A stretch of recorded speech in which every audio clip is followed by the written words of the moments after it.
के देखिए, आपको करना ही है तो बस इतना करिए, श्वास श्वास सिमरे गोविंद, मन अंतर की उते चिंत। फिर सेवक जी कह रहे हैं कि सखी कहत आप गात, सकल द्यौस द्वंद जात।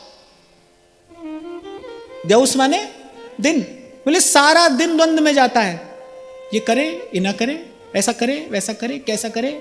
अरे ये सब हटाने और मिटाने के लिए तो आपसे कहा रट रसना दिन रैन, और किसी विधि में मत पड़िए। एक ही विधि है, नाम सतत रटना है। एक ही निषेध है, नाम जब छूट नहीं जाए।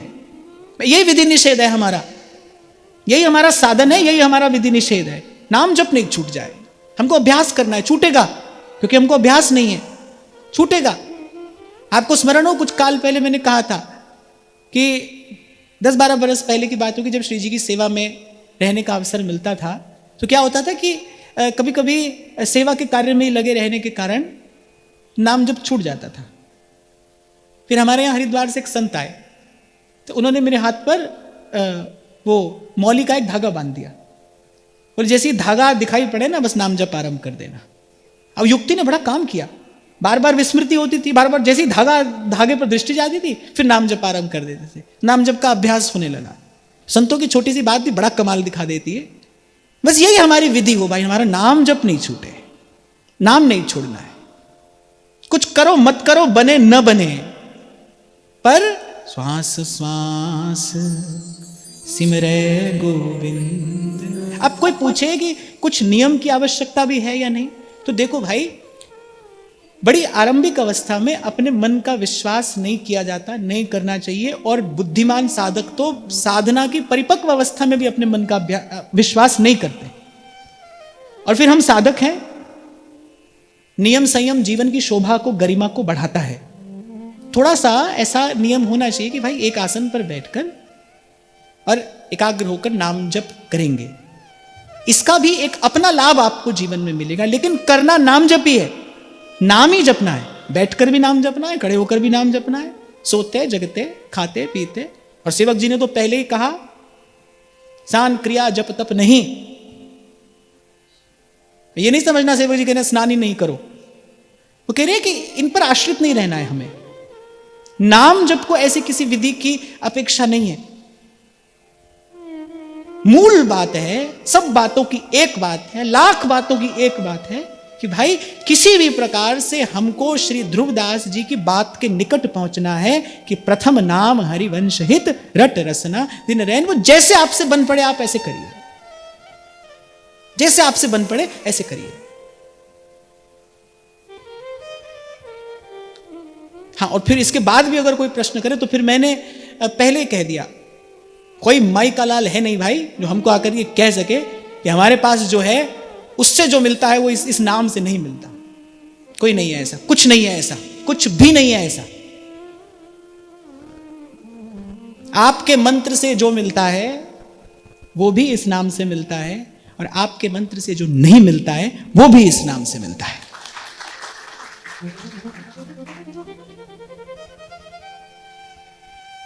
जैसे कुछ दिन पहले एक माता ने यहीं पर प्रश्न किया था ना, कि पूछा था कि आप भी यहां पर बहुत आनंद की वर्षा करते हैं, हमको सेवा में भी बड़ा आनंद आता है, तो क्या करें? तो मैंने कहा था भाई वहां रहो जहां मन में कोई द्वंद्व ना हो, ऐसी जगह पर रहना चाहिए। वो करिए जो करते हुए आपके मन में कोई द्वंद्व ना रहे। बड़ी बात यह है कि मन का रोग द्वंद्व है, मन की दुविधा दूर होनी चाहिए, यहां पर हो या वहां पर हो। आपका मन स्वस्थ रहे, मन एकाग्र रहे, आप जो भी कर रहे हैं वो दत्त चित्त होकर करें। बस बड़ी बात यह है, अपनी कसौटी यही रखना भाई कि मेरे मन में द्वंद्व ना रहे, द्विविधा ना रहे। मानव जीवन की सबसे बड़ी अगर कोई पीड़ा है तो वो दुविधा ही है, इसी में जन्म जाता है। इसीलिए सेवक जी ने पूर्व में कहा, इत व्यवहार न उत परमार्थ, बीच ही बीच जो जन्म गमायो। न तो व्यवहार साधा और न परमार्थ के काम के रहे। श्रीमद् भागवत भी कहती, यश्च मूढ़ तमोलोके यश्च बुद्धे परम गतः ताव बहु सुख में देते क्लिश्यत्यंतरितो जनः। या तो इधर हो जाओ या उधर हो जाओ। एक पंक्ति मैंने आपको याद कराई थी, कै माया और कै हरिगुण गाई और दोनों से दोनों जाए। द्वंद्व ना रहे भाई आपके मन में। ये जो आज जितनी चर्चा यहां पर हुई, इसका प्रयोजन केवल एक ही जानना भाई, कुछ और नहीं है।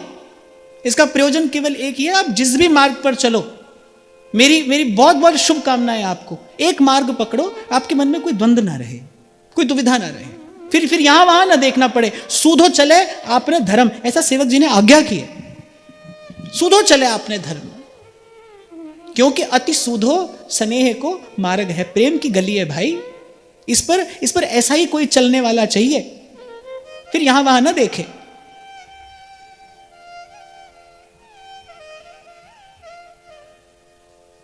और फिर कहते हैं सकल द्यौस द्वंद जात रात सर्व सो वही। बोले दिन सारा दुविधा में जा रहा है, द्वंद में पड़े हैं, सारी रात सोते हैं। आपको एक उदाहरण दिया था मैंने कि एक खाने की दवा होती है, एक लगाने की दवा होती है। खाने की दवा खाई जाती है, लगाने की दवा लगाई जाती है। ऐसे ही कुछ गुण, कुछ धर्म, कुछ लक्षण ऐसे हैं जो देह के धरातल पर घटते अच्छे लगते हैं, और कुछ ऐसा है जो कहीं भीतर ही घटना चाहिए, वो भीतर ही घटेगा, और भीतर ही घटे तो उसका लाभ है। त्याग वैराग अगर भीतर घटे तो उसका लाभ है, तो वो शोभा देगा। पर लेकिन यदि केवल देह पर त्याग और वैराग घटता है तो उसकी परिणति क्या है? प्रपंच, दंभ। सेवक जी ने एक पंक्ति में बहुत कुछ कह दिया समेट कर। भाव भक्ति आपकी चेतना के गहनतम धरातल पर घटने वाली घटना है, जिससे आगे फिर और कुछ नहीं है, और वहीं घटे तो इसकी शोभा है। तभी तो कबीर जी ने कहा जो तेरे मन में साच है। अगर मन में भजन है तो कहना जना। मैं बड़ी क्षमा याचना पूर्वक की बात कह रहा हूं। श्री जी विराजमान है, संत चरण विराजमान है, आप लोगों के मध्य एक दो लोग ऐसे भी बैठे हैं जिनकी भजन की स्थिति मुझसे कहीं अधिक श्रेष्ठ है। आप लोगों में एक दो लोग ऐसे बैठे हैं, मैं जानता हूं, जिनकी भजन में स्थिति मुझसे भी कहीं अधिक श्रेष्ठ है। किसकी कृपा है, और हमारा आत्मबल, हमारा मनोबल बढ़ जाता है उनके भजन की स्थिति देखकर, क्योंकि उनको मैंने हरिवंश नाम जपते जपते ये वस्तु प्राप्त करते देखा है। हमारा मनोबल बढ़ता है देखकर। और वैसे भी जैसे पिता को बड़ा गौरव होता है ना अपने पुत्र की उन्नति देखकर, और ऐसे ही प्रमाण मिलता है, कभी कभी शिष्य गुरु को भगवान का दर्शन करा देता है, ऐसा प्रमाण मिलता है। मैं आपको ये बात केवल इसलिए कह रहा हूं कि भाई खेल खिलौना नहीं है ये नाम, इसमें साधारण बुद्धि मत रखिए। व्यास नंदन नाम को अलभ्य लाभ जानिए, अलभ्य लाभ जानिए। सारी बात कहने के बाद विश्राम के समय सेवक जी महाराज ये बात कह रहे हैं, भाई ये जो नाम मिला है ये अप्राप्य है। इसीलिए बार बार आपको निवेदन किया जाता है, भाई श्री जी से कृपा की याचना नहीं करना, कृपा मांगना नहीं, कृपा मनाना, कृपा मनाई जाए। अंग्रेजी में एक कहावत है, काउंट योर ब्लेसिंग्स। आपके जीवन में उत्साह की अभिवृद्धि होती है जब आप ये देखते हैं कि मेरे जीवन में कितनी सकारात्मक बातें हैं, कितना कुछ है मेरे जीवन में जिससे दूसरे लोग वंचित हैं। ऐसे ही कृपा मनाइए, क्या मिला है हमको, क्या मिल गया, कैसे मिल गया।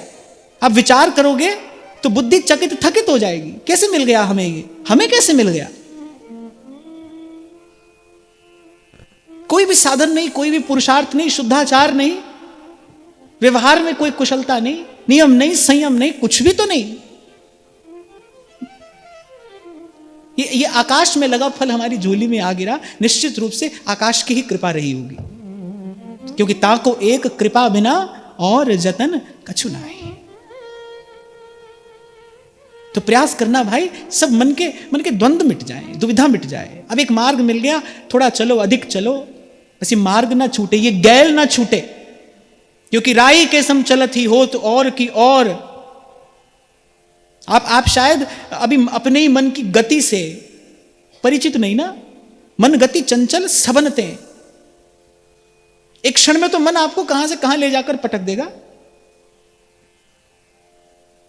संत ही कहते हैं भाई मन के जैसा कोई मित्र भी नहीं, मन के जैसा कोई शत्रु भी नहीं है।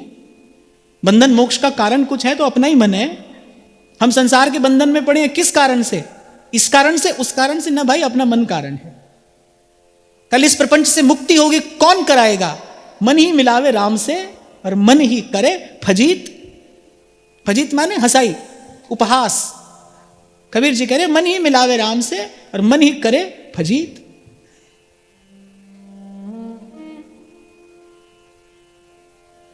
सहस्रों वर्षों तक विद्वानों के आनंद का कारण बनता। मैं बहुत विचार पूर्वक की बात कह रहा हूं। सहस्रों वर्षों तक विद्वानों के आनंद का कारण बनता यदि श्री महाप्रभु जी और व्यास जी में शास्त्रार्थ हो जाता तो आवश्यकता नहीं पड़ी। महाप्रभु ने कहा भाई प्रश्न का उत्तर देने का लाभ नहीं है, प्रश्न उत्पन्न ही क्यों हो रहा है। प्रश्न का जो मूल है, दुविधा का जो मूल है, उस मूल को, रोग के मूल को नष्ट कर देना चाहिए। यदि मूल नष्ट नहीं किया गया, आज औषधि से समाधान हो भी जाए, कल फिर रोग पनपेगा।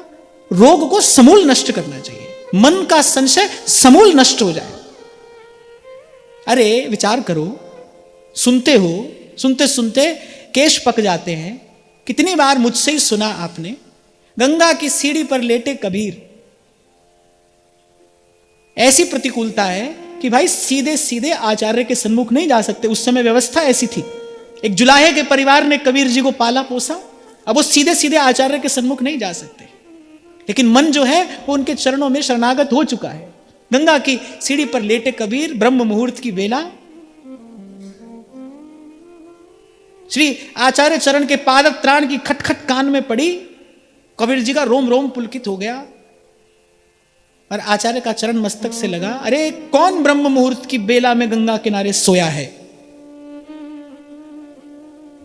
आचार्य का वो सशक्त समर्थ स्वर, कौन ब्रह्म मुहूर्त की बेला में गंगा किनारे सोया है।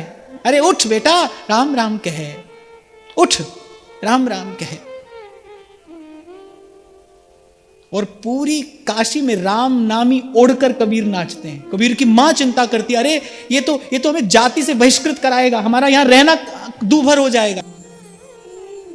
तन गुदड़ी मन धागा, हरि रंग लागा री माई, नाम रंग ना। बस ऐसी दीक्षा हुई थी कबीर जी की। और श्री रामानंदाचार्य के सब शिष्यों में सर्वश्रेष्ठ कहना तो ठीक नहीं है, लेकिन कबीर जी का अपना एक विशिष्ट स्थान तो अवश्य है। जो वो कह पाए वो कोई और नहीं कह पाया। जो कबीर कह पाए वो कोई और नहीं कह पाया। समर्थ वाणी,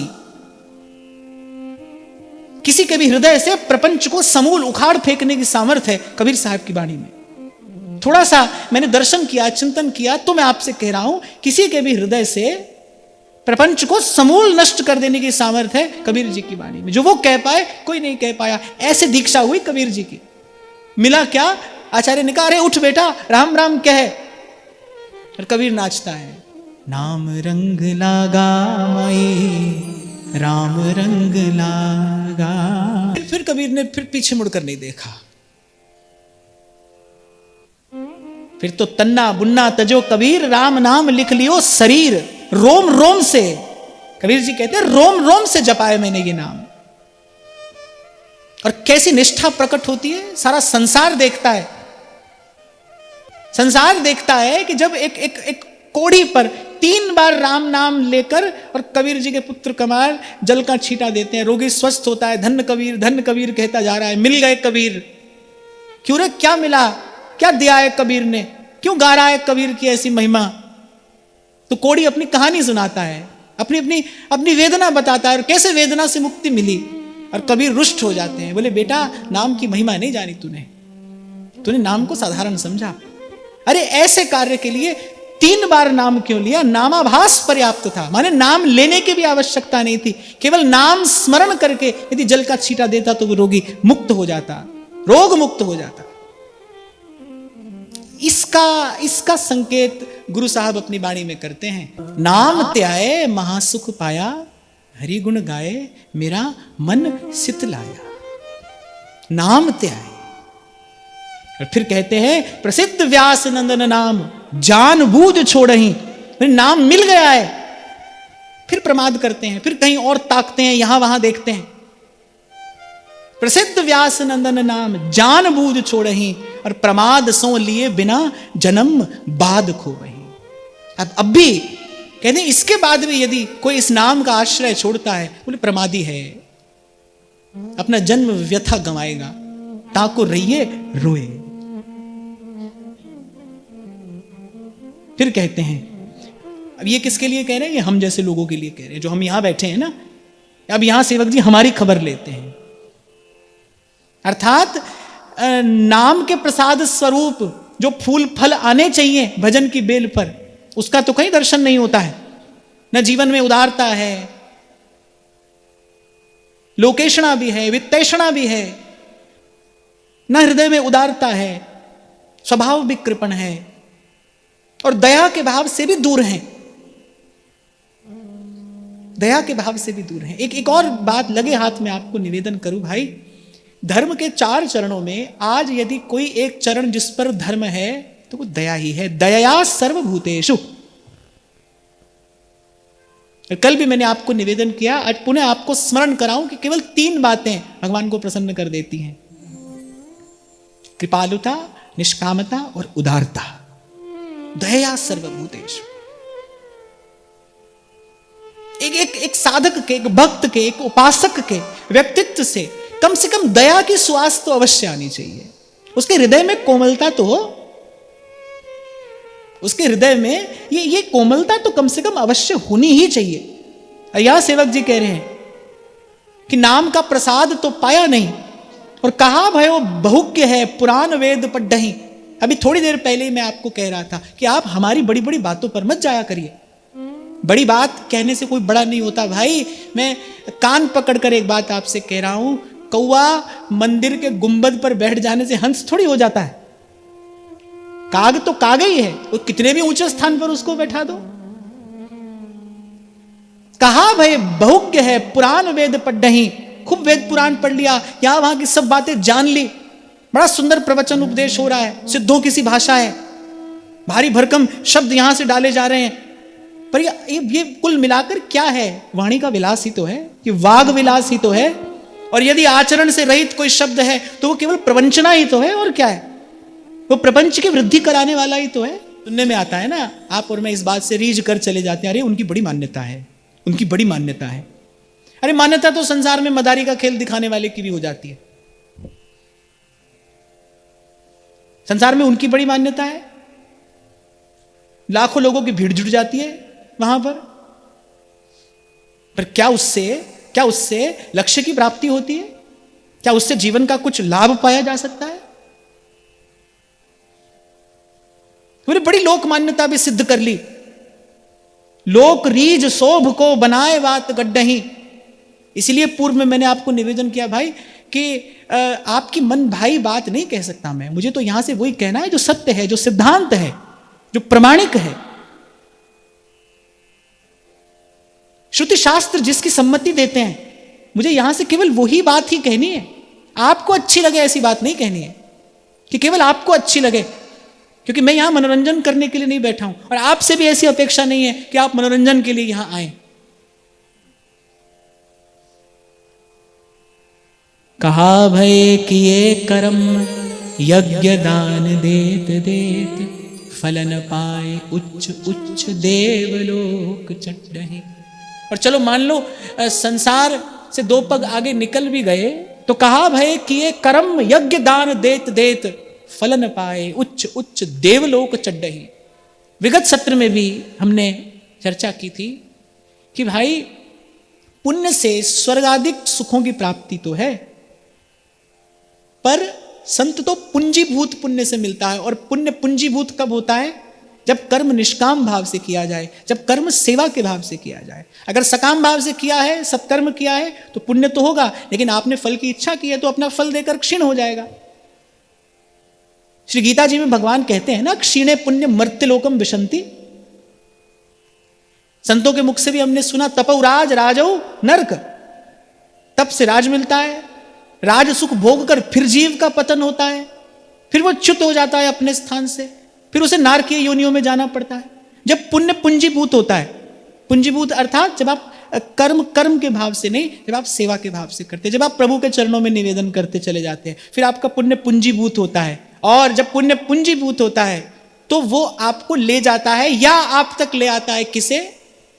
पुण्य पुंज बिन मिलहि न संता, सतसंगति संसृति कर अंता।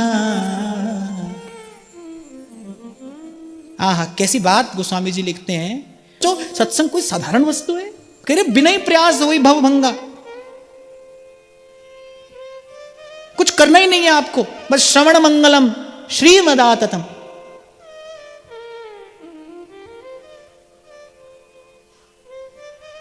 कुछ नहीं करना है, कोई प्रयास नहीं, बस सुनिए। सुनते सुनते सुनते सुनते रंग चढ़ने लगेगा। कबीर जी ने कहा ना, संत होगा तो देखत चढ़े और सुनत हिए लागे, सुरत किए तन देत घुमाई। हाँ, पर अंत में मुझे इतना अवश्य कहना पड़ेगा, जो ही पीवे गो सोई जीवे, जो ही पीवे गो सोई फूले गो, जो ही पीवे गो सोई जाने गो, और कहने पे कौन यूं माने गो। जोई व्यास दास जिए भावे गो, सुई अंग खवासी पावे गो, कोई रसिक श्याम रस पीवे गो, जोई पीवे गो सोई जीवे गो। और जैसे कोर्ट में न्यायाधीश जब निर्णय दे देता है ना, जिसके बाद फिर कुछ कहना नहीं रह जाता, फिर उसके बाद वैसे करता है ना, ऐसे संतों ने अंतिम बात कही है। तो अंतिम बात कि व्यास नंदन नाम को अलभ्य लाभ जानिए। अब ये सब सुनने के बाद भी किसी के मन में कोई प्रश्न हो, तो फिर ध्रुवदास जी की तरह मुझे भी कहना पड़ेगा, भाई अपनी वो जाने। ध्रुवदास जी ने सिद्धांत विचार के बाद यही कहा ना, भाई उसके बाद भी अगर किसी को नहीं समझ में आए तो अपनी वो जाने। यहाँ पर इतना अवश्य आपको कहूंगा, भाई जिस भी मार्ग पर रहना, बस अपने मन को देखते टटोलते परखते रहना। साधक के जीवन में आत्मचिंतन, आत्मविश्लेषण, आत्मनिरीक्षण सतत होना चाहिए, निरंतर होना चाहिए। द्वंद्व ना रहे कोई मन में। हमारे पास आओ, किसी के भी पास में आप जाओ, कहीं भी जाओ, पर देखो बस मन में कोई द्वंद्व ना रहे, मन में कोई दुविधा ना रहे। हमारा तो मार्ग कल भी यही था भाई, आज भी यही है, और जन्म जन्म हम तो एक ही बात गुणगाएंगे, एक ही बात। आपने मुझसे न दूसरी बात कभी सुनी, ना आप कभी सुनेंगे। हमारा तो आरंभ भी यहीं से है, विश्राम भी यहीं से है। और देखो, जब ये बात मैंने कहनी आरंभ की, तब महाराज जी विराजमान थे, महाराज जी की उपस्थिति थी। माने जो भी मैंने कहा संतों की उपस्थिति में कहा, और मेरी बात पूरी होते होते भगवत धाम से श्री महाराज जी का भी आगमन हो गया, महाराज जी की भी उपस्थिति हो गई। तो ठाकुर जी ने भी मेरी बात पर मोहर लगा दी कि भाई जो कह रहे हैं ठीक है। तो आप सबके हृदय स्थित प्रभु को, भाव प्रभु को, प्रेम प्रभु को प्रणाम, महाराज श्री के चरणों में नमन। महाराज श्री का आगमन हुआ है, बड़ी कृपा करके हम सबको दर्शन देने के लिए पधारे। साधुनाम दर्शनम पुण्यम। और मैं तो एक और भी बात सोचता हूँ भाई, हमारे एक बाबा थे, उनसे एक व्यक्ति ने आकर कहा, बोले महाराज हमसे भजन तो बने ना है, और जन हमारो कहा होएगो। तो बोले कहा होएगो लाला, तू कौन सो इंद्रासन छोड़ के आए हो? पहले भी यहीं डोल रहे हो, अब भी यहीं डोल रहे हो है, और बाद में भी यहीं डोल ले गो, कौन सा तू इंद्रासन छोड़ के आए हुए? तो मैं भी यही सोचता हूं भाई, हम पहले भी यहीं तो थे। एक बार इन संतों की बात सुनकर, मानकर, अरे संसार का आदमी भी इतनी बात तक पहुंच जाता है किसी से प्यार प्रेम करते करते। वो कहता है तेरी महफिल में किस्मत आजमा कर हम भी देखेंगे, मोहब्बत हमने माना जिंदगी बर्बाद करती है, ये क्या कम है कि मर जाने पे दुनिया याद करती है।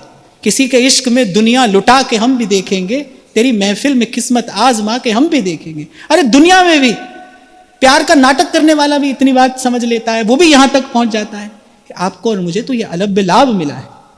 और कोई मन में सोचे ना कि अब की बार निकुंज नहीं मिला तो, हाँ तो कोई तुम इंद्रलोक से थोड़ी आए हो, यहीं कहीं डोल रहे थे इन्हीं गलियों में, फिर थोड़ा और डोल लेंगे, है ना। पर रट हरिवंश, जप हरिवंश, श्री हरिवंश सुनाम रे। आप सब के हृदय स्थित प्रभु को प्रणाम।